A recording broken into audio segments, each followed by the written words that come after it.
Do you know you can combine up to 3 IELTS Speaking Part 2 cue cards into one powerful story?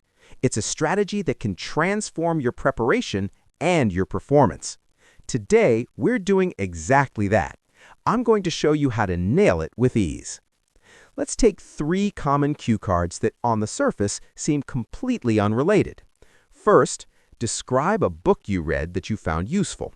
Second, describe an interesting traditional story. And third, describe an important old thing your family has kept. Now, you could prepare 3 separate answers, or you could weave them together into one single memorable narrative. Let me show you how. Imagine the examiner asks you to describe a useful book. You could say something like this. I'd like to talk about a book that has been incredibly influential in my life, an old copy of the story of Hua Mulan. It's a work of historical fiction, but it's based on a very famous traditional Chinese tale. The story is about a young woman, Hua Mulan, who disguises herself as a man to take her elderly father's place in the army. She fights for years against invaders, showing unbelievable bravery and loyalty, not just to her country, but to her family. The entire story is a lesson in honor and sacrifice.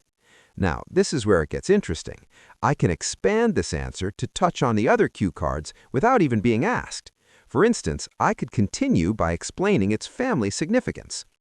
This particular book is more than just a story. It's a family heirloom. It's been passed down in my family for generations, starting with my grandmother.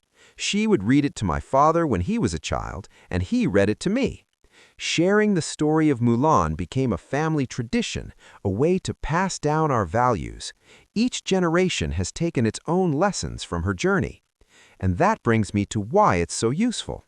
The story teaches these invaluable lessons about courage, selflessness, and the absolute importance of family. It's a powerful reminder to be resilient and to stand up for what is right, even when facing incredible adversity.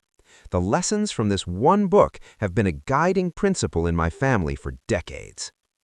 Do you see what happened there?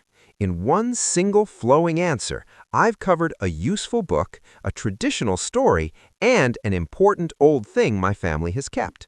If the examiner had given me the cue card, describe an important old thing your family has kept, I could use this exact same story. I would simply introduce the book as our family's most cherished old possession and then explain why it's so important by telling the story of Mulan and the tradition behind it. This strategy is what I call the bit technique. It stands for blending important topics. By using the bit technique, you connect different cue cards into one powerful, cohesive story. This strategy isn't just a neat trick, it's a crucial tool. It directly boosts your fluency and coherence because you're telling a logical, connected story. It enhances your vocabulary or lexical resource because you're using rich, topic-specific words within a meaningful context. And it demonstrates your grammatical range and accuracy, as you naturally use different tenses and complex sentences to tell the tale. These are the core elements for a Band 7 score, and this technique helps you ace them all. So next time you're preparing, don't just think in topics, think in stories.